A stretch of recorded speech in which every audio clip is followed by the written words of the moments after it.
నుండి మీకా గ్రంథము 6వ అధ్యాయము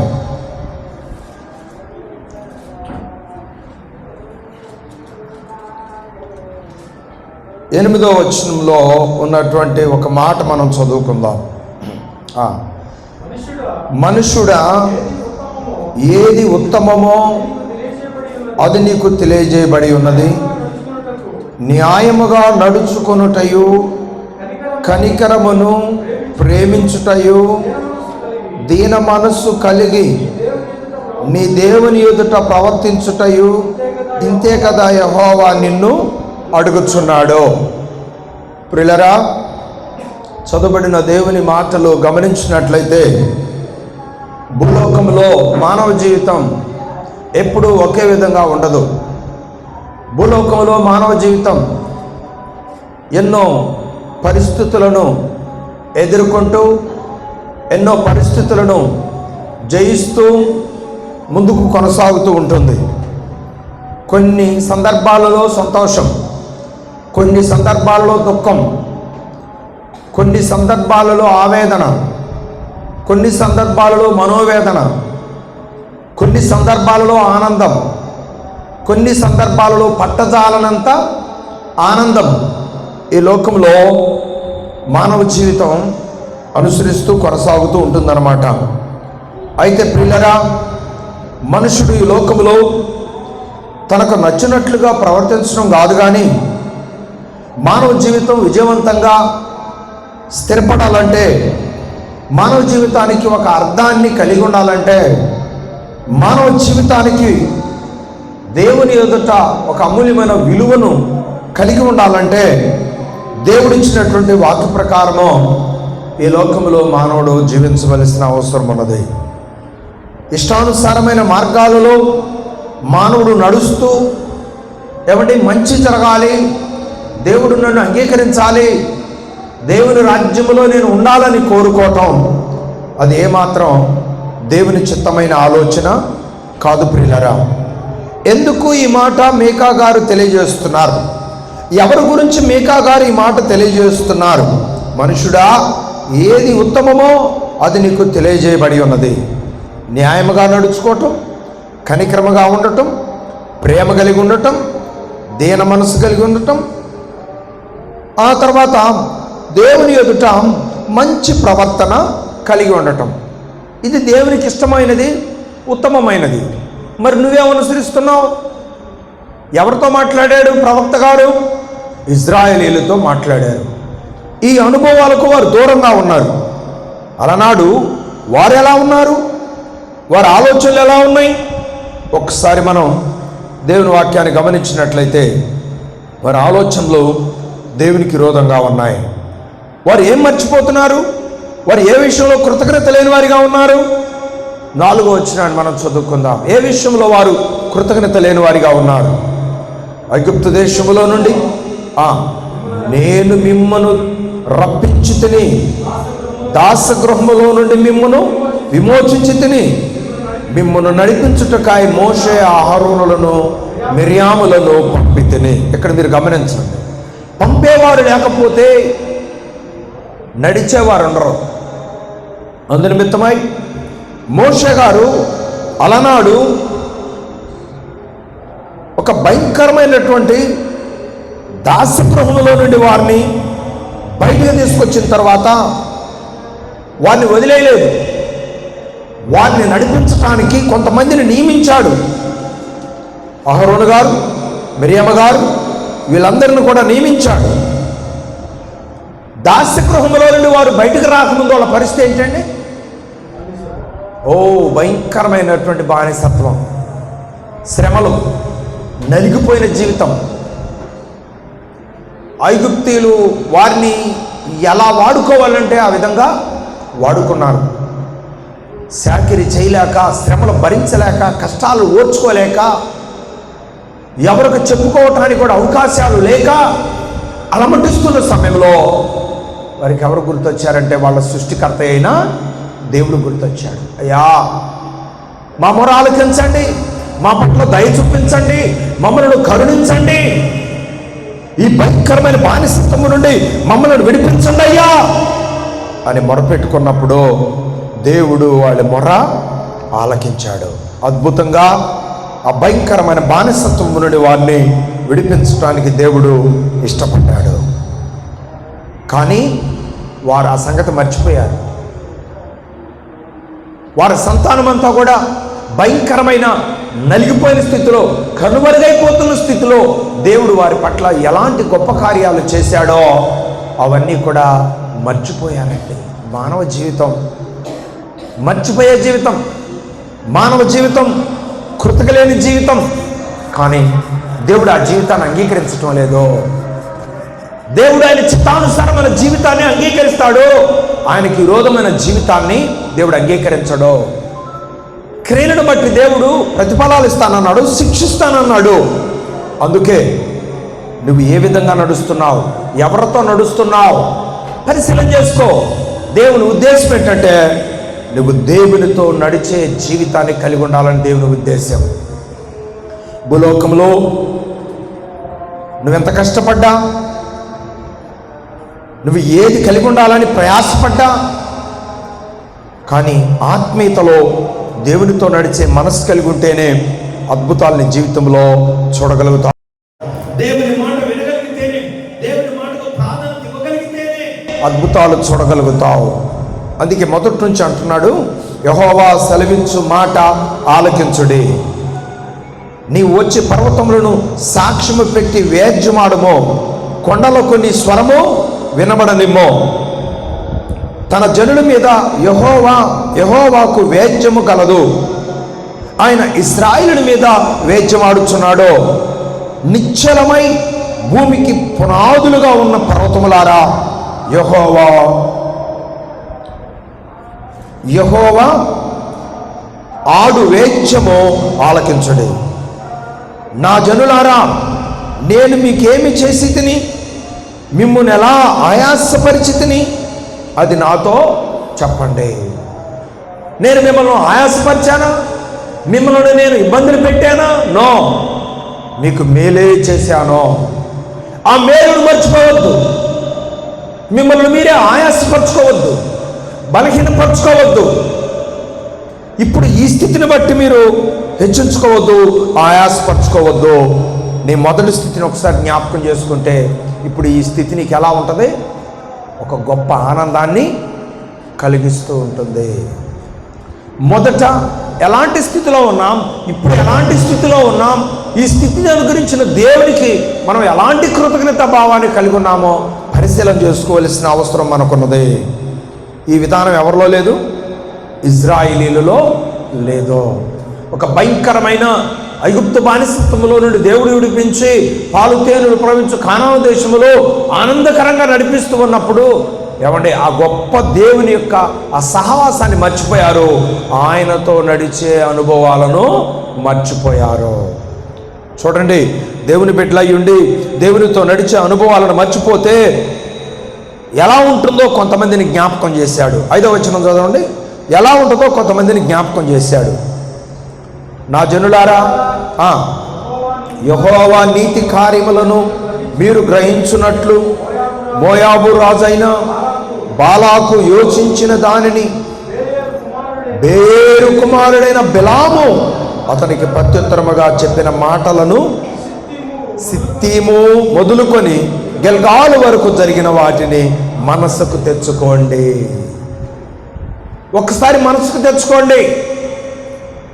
దేవుని చిత్తంలో ఉన్నవారిని దేవుడు ఎంతైనా దీవించగలడో, దేవుని చిత్తానికి వ్యతిరేకంగా ప్రవర్తిస్తే ఎంత గొప్పవారినైనా తీసుకొచ్చి దేవుడు ఏం చేయగలడో మరలా నేల మీద కూర్చోబెట్టగలడు. కాబట్టి ప్రియులారా, బైబిల్ గ్రంథంలో నెబుకద్నెజర్ రాజు ఉన్నాడు, హెచ్చించుకున్నాడు, తనే నగరాన్ని చూసి గర్వించాడు. కానీ చివరికి ఆయన పరిస్థితి ఏమైంది? తన ఇంటికల్లోనే పిచ్చుకలు వచ్చి గూడులు పెట్టుకునే విధంగా మారిపోయింది. ఏమండి, పశువులు గడ్డి మేసినట్లుగా అతను గడ్డి మేసే స్థితికి జారిపోయాడు. కారణం ఏంటి చెప్పండి? హెచ్చింపు.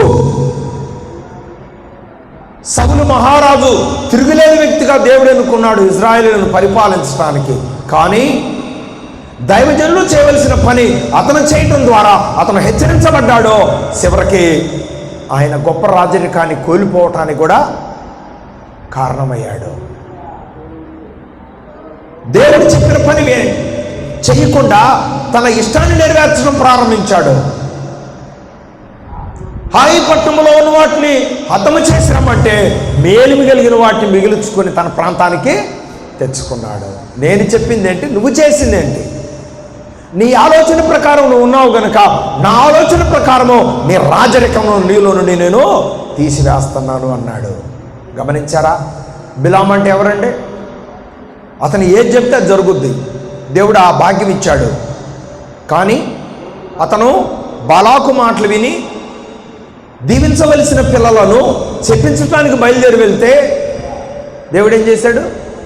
గాడిద ద్వారా బుద్ధి చెప్పి తిరిగి మరలా దీవించవలసిన విధంగానే ఆ దీవెనల్ని పలికించే విధంగా దేవుడు చేశాడు. కొన్నిసార్లు మన ఆలోచనలే గొప్ప అనుకుంటాం, కానీ మన ఆలోచనలు దేవుని చిత్తాన్ని బాధించేవిగా ఉంటాయి అని మనం అనుకోం.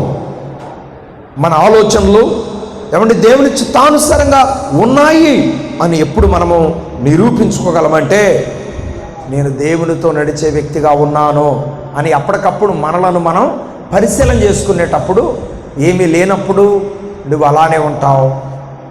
దేవుడు ఏదైనా నిన్ను దీవించినప్పుడు కూడా అలానే ఉంటావు. ఎందుకో తెలుసా? దేవునితో నడిచే జీవితం దేవునికి ఎంతో ఇష్టం. దేవునితో నడవకుండా ఎవరి ఇష్టానుసారంగా వారు జీవించే జీవితం దేవునికి చాలా బాధను కలిగిస్తూ ఉంటుంది అని దేవుని వాక్యం చక్కగా తెలియజేస్తుంది. ప్రియులారా, దేవుడు ఏం కోరుకుంటున్నాడండి? ఏం కోరుకుంటున్నాడు దేవుడు? చూడండి, 6వ వచనం చూడండి. 6వ వచనం, ఏమి తీసుకుని వచ్చి నేను యెహోవాను దర్శింతును, ఏమి తీసుకుని వచ్చి మహోన్నతుడైన దేవుని సన్నిధిని నమస్కారము చేతును, దహన బలులను ఏడాది దూడలను అర్పించి దర్శింతునా, వేల కొలది పొట్టేళ్లను వేల కొలది నదులంత విస్తారమైన తైలమును ఆయనకు సంతోషము కలుగజేయునా, నా అతిక్రమమునకాయ్ నా జ్యేష్ఠ పుత్రుని నేను ఇత్తునా, నా పాప పరిహారముకాయ్ నా గర్భఫలము నేను ఇత్తునా. ఏమండి, నేను ఏమి చేసినా దేవుని యొక్క ప్రణాళికను నా జీవితంలో నేను నెరవేర్చలేను. అందుకే ఈ వచనాలను బట్టే నీవు చేసిన ఉపకారములకై నేనేమి చెల్లింతును పాట రాశారు భక్తులు. ఒకసారి ఒక పల్లవి పాడుకుందాం అందరం కలిసి. వేలాది నదులంతా విస్తార తైలము నీకిచ్చిన చాలునా, గర్భఫలమైన నా జ్యేష్ఠ పుత్రుని నీకిచ్చిన చాలునా, ఏడాది దూడలనా వేలాది పొట్టేళ్లనా, నీవు చేసిన ఉపకారములకు నేనేమి చెల్లింతునో, నేనేమి చెల్లింతునో. కాబట్టి ప్రియులారా, ఈ భూలోకంలో మనకు కలిగినవి బిడ్డల నుండి, సంపద నుండి, పంట నుండి ఏది ఇచ్చినా గమనించండి, దేవుడు మన కొరకై చేసిన ఉపకారములలో మనం ఏమీ కూడా ఆయన రుణాన్ని తీర్చుకోలేము. అలనాడు ఇజ్రాయేలీలకు ఒక నిబంధన ఉంది. ఏంటంటే ఐగుప్తులో నుండి ఈ లోకములోనికి దేవుడు పంపించిన ఆ అద్భుతమైనటువంటి ఆ సందర్భాన్ని బట్టి వారు పస్కా పండుగ చేసుకునేవారు. పస్కా అంటే మరి వివిధ రకాలైనటువంటి జంతువులను వధించి ఏమండి వారు పస్కా పండుగ చేసుకునేవారు. కారణం ఏంటంటే ప్రభువు ఐగుప్తు బానిసత్వం నుండి మనలను విడిపించాడు అనే దాని కొరకు. ఈరోజు ప్రభువైన యేసుక్రీస్తు వారు సర్వమానవాళి కొరకాయ చేసినటువంటి అద్భుతమైన ఆ ప్రాణత్యాగాన్ని బట్టి సర్వ ప్రపంచమంతా కూడా ప్రభువుతో నడవటానికి ఇష్టపడుతూ ముందుకు వెళ్తూ ఉంది. అలనాడు ఆ ఇజ్రాయిల్ కొరకు చేసినటువంటి ఆ గొప్ప త్యాగాన్ని బట్టి ఆ పస్కా పండుగ ఎవరు చేసుకుంటున్నారు? ఇజ్రాయిల్ వరకే చేసుకుంటున్నారు. ప్రభువైన యేసుక్రీస్తు వారు చేసినటువంటి అమూల్యమైన ఆ త్యాగాన్ని బట్టి ఈరోజు ప్రభువుకు కృతజ్ఞతలు ఎంతమంది చెల్లిస్తున్నారంటే ప్రపంచంలో ఉన్నటువంటి యావత్ జనసమూహం అంతా కూడా దేవునికి కృతజ్ఞతలు చెల్లిస్తూ ఉన్నారు. వారిలో మనము కూడా ఒకరంగా ఉండి దేవుడు చేసిన మేలులను బట్టి, దేవుడు మన కొరకు చేసిన త్యాగాన్ని బట్టి, ప్రభువుతో మనం నడిచే జీవిత విధానాన్ని బట్టి మనం అనుదినము దేవుడికి కృతజ్ఞతలు చెల్లిస్తూ ఆయన సన్నిధిలో ముందుకు కొనసాగుతున్నాం ప్రియులారా. అలాగే మన బ్రతుకు దినములన్నీ కూడా మన జీవితంలో మనం దేవునితో నడుస్తున్నాం కాబట్టి మనం దేవునికే ప్రాధాన్యతనివ్వాలి. మత్తయి సువార్త 6:33 ప్రభు అంటున్నాడు, నా నీతిని నా రాజ్యమును మొదట వెతుకు, ఆ తర్వాత నేను నీకు కావాల్సినవి కూడా నేను నీకు అనుగ్రహిస్తానని ప్రభు తన వాక్యము ద్వారా మనతో మాట్లాడుతూ ముందుకు నడిపిస్తూ ఉన్నాడు ప్రియులారా. అంటే మన మొదటి స్థానం దేవునిదై ఉండాలి. అలాగే మన యొక్క వాక్య అనుసరణ ఎప్పుడు మన జీవితంలో మనం కలిగి ఉండాలి. 119వ కీర్తన 105వ వచనంలో దేవుడు ఇలాగని మాట్లాడుతూ ఉన్నాడు. ఆ వాగ్దానాన్ని ఒకసారి, ఆ వాక్య భాగాన్ని మనం గమనించినట్టు ప్రియులారా, కీర్తనల గ్రంథము 119వ కీర్తన భాగంలో ఉన్నటువంటి ఈ మాటలను మనం ఒకసారి గమనించుకుందాం. 105వ వచనంలో దేవుడు ఎలాగున తెలియజేస్తూ ఉంటూ ఉన్నాడు. ఏమని? నీ వాక్యము నా పాదములకు దీపమును, నా త్రోవకు వెలుగై ఉన్నది. అంటే మనం అనుసరించాలి. నైట్ పూట మనం ప్రయాణం చేయాలంటే వెలుగును అనుసరించి మార్గాన్ని చూసుకుంటూ ముందుకు వెళ్తాం. అలాగే మనము కూడా వెలుగు అనేటువంటి ఆత్మీయ వాక్యాన్ని మనం అనుసరించి ఈ భూలోకంలో మనం ముందుకు నడుచుకోవాలి అని దేవుని వాక్యం చక్కగా తెలియజేస్తూ ఉంది. పాప శాప పాత జీవితాన్ని విడిచిపెట్టి మనం దేవుని వైపు ముందుకు వెళ్ళేవారిగా ఉండాలి. అనుదినము మన జీవితంలో విశ్వాసం మీద ఆధారపడాలి. ఈ విషయంలో చాలామంది పొరపాటు చేస్తూ ఉన్నారు. ఏమండి? మేలు జరిగినప్పుడు సంతోషిస్తూ ఉంటారు, ఏదైనా బాధ కలిగినప్పుడు చాలా బాధకు గురవుతూ ఉంటారు. ఈ విషయంలో మనం ఎలా ఉంటున్నామో పరిశీలన చేసుకోవాలని దేవుని వాక్యం తెలియజేస్తూ ఉంది. సామెతల గ్రంథము 3వ అధ్యాయము 5 నుండి మనము 6 వచనాలు, కొన్ని వచనాలు మనం చదువుకున్నట్లయితే ఇక్కడ దేవుడు మాట్లాడుతున్నాడు. ఏమంటున్నాడు? విశ్వాసం మీద నడవాలి. మనం దేవుని చిత్తానుసారంగా మనం నడవాలి. కానీ ఈ లోకములో కొంతమంది ఎలా ఉన్నారండి? ఎలా ఉన్నారు? ఇక్కడ వాక్యం తెలియజేస్తాం. నీ స్వబుద్ధిని ఆధారము చేసుకొనక నీ పూర్ణ హృదయముతో యెహోవా యందు నమ్మిక ఉంచుమో, నీ ప్రవర్తన అంతటి యందు ఆయన అధికారమునకు ఒప్పుకొనుమో, అప్పుడు ఆయన నీ త్రోవలను సరళము చేయును. నేను జ్ఞానిని కదా అని అనుకోవద్దు. యెహోవా యందు భయభక్తులు కలిగి చెడుతనము విడిచిపెట్టము. అప్పుడు నీ దేహమునకు ఆరోగ్యమును, నీ ఎముకలకు సత్తుయు కలుగును. నీ రాబడంతట్లో ప్రథమ ఫలమును, నీ ఆస్తిలో భాగము ఇచ్చి యెహోవాను గణపరచుము. అప్పుడు నీ కోట్లలో ధాన్యము సమృద్ధిగా ఉండును. నీ గానుగులలో నుండి క్రొత్త ద్రాక్షరసము పైకి పొరిలి పారును. చూడండి, ఇది రహస్యం. దేవుని బిడ్డలముగా విశ్వాసం మీద ఆధారపడినప్పుడు, స్వబుద్ధిని ఆధారం చేసుకోకుండా ఉన్నప్పుడు, ఏమండి, ప్రవర్తన దేవుని చేతికి అప్పగించినప్పుడు, మన యొక్క ఆలోచనలే గొప్ప అన్నట్లుగా, నేనే జ్ఞానిని అన్నట్లుగా ప్రవర్తించినప్పుడు దేవుడు ఇచ్చే దీవెనలు ఎంత గొప్పగా ఉంటాయో ఆయన వాక్యము ద్వారా దేవుడు తెలియజేస్తున్నాడు. కాబట్టి ప్రియులారా, ఈ అనుభవాలలో మనం ఎలా ఉన్నామో మనల్ని మనం పరిశీలన చేసుకొని దేవుని చిత్తంలో అడుగులు ముందుకు వేసేవారిగా ఉండాలి. అందుకే మీకా గ్రంథంలో మనం చదువుకున్న వాక్య ప్రకారము ప్రియులారా, దేవునితో నడిచే అనుభవాలు మనం కలిగి ఉండాలి. పరిశుద్ధుడైన దేవుడు ఏది మంచిదో నీకు తెలియజేస్తాడో ఖచ్చితంగా నీ దేవుని సన్నిధిలో వినయముగా నడుచుకోవటం నేర్చుకోవాలని దేవుని యొక్క వాక్యం తెలియజేస్తూ ఉంది.